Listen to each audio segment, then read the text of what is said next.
The future of gaming is changing, especially for Microsoft, and they have an unconventional strategy to compete in the gaming market. And Xbox just confirmed their entire hardware lineup for next generation.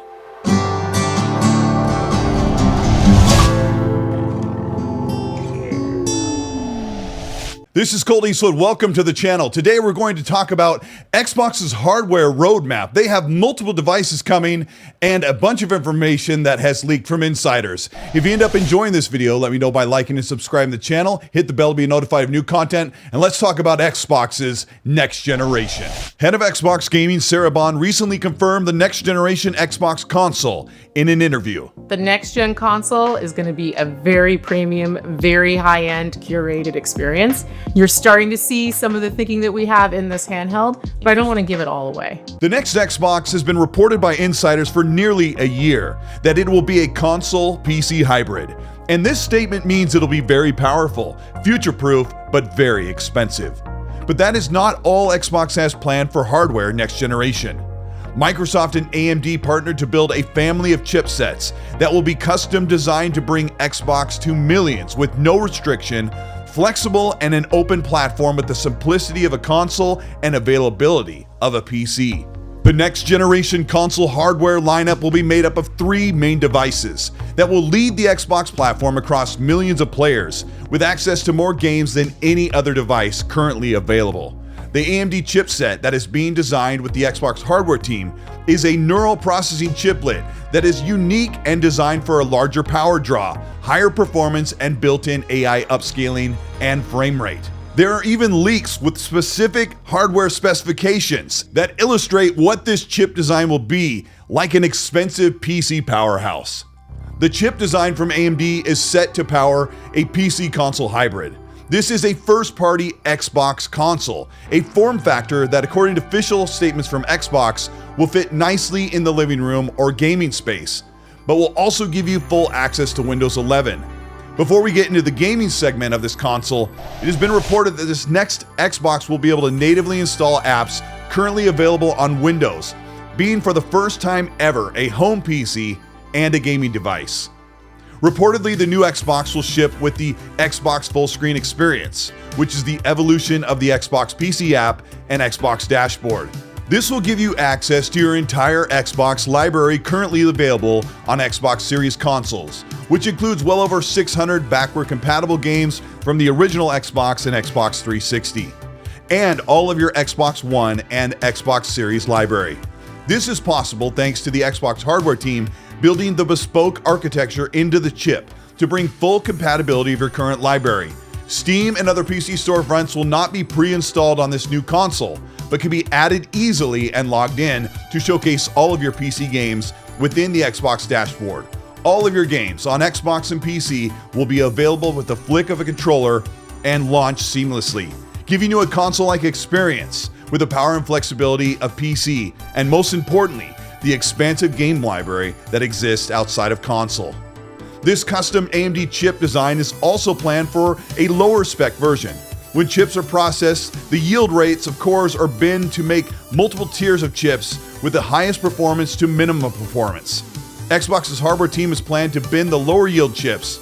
This has recently been reported that Xbox is still planning to develop and release a native first-party handheld, which will play all of your console games and PC games, which is a major step up from the current ROG Xbox Ally X. With a fully next-generation hardware set, the bespoke architecture will allow you to play all of your games with no compromises.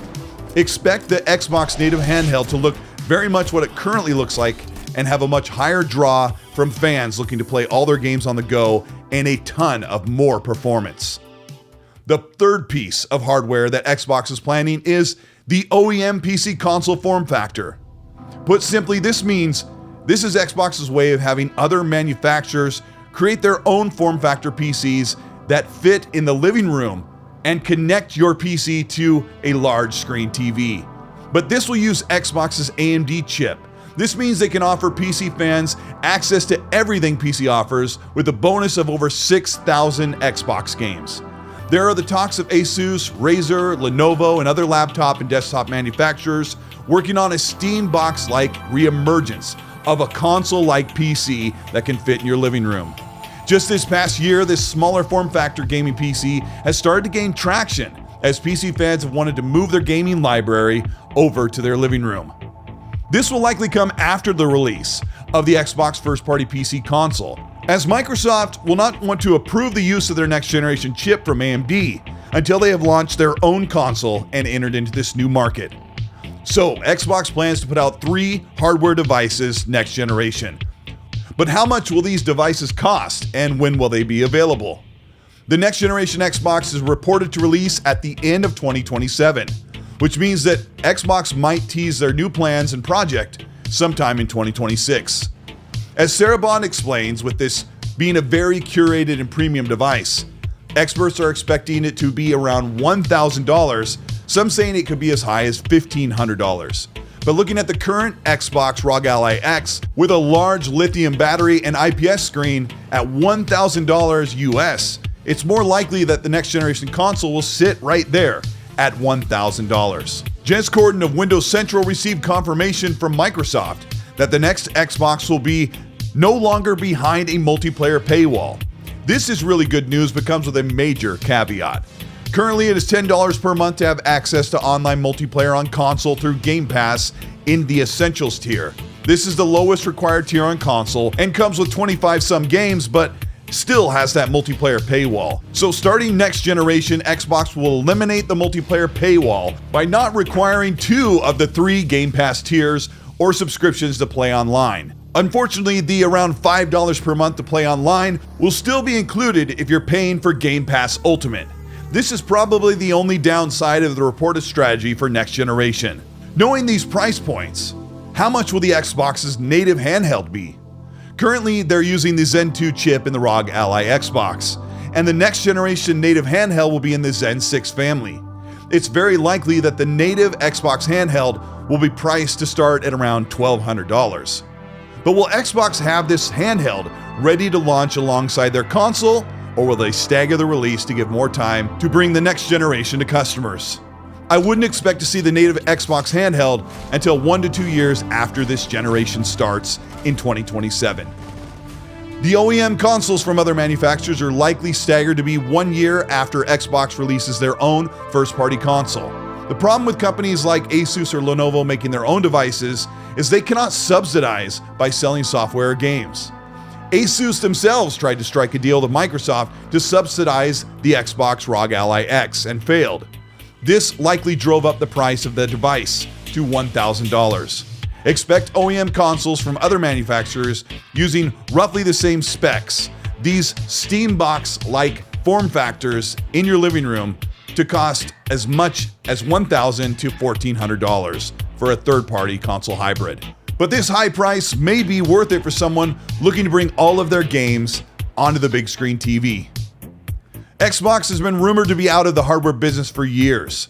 Microsoft CEO Satya Nadella explains how Xbox and Microsoft are fully committed and invested in gaming moving forward across console, PC, and multiple devices. First of all, now we're the largest publisher after the Activision. So we want to make sure whether it's consoles, whether it's the PC, whether it's mobile, whether it's cloud gaming, we want to, or the TV. So we just want to make sure the games are being enjoyed by gamers everywhere. Second, we also want to do innovative work in the system side on the console and on the PC.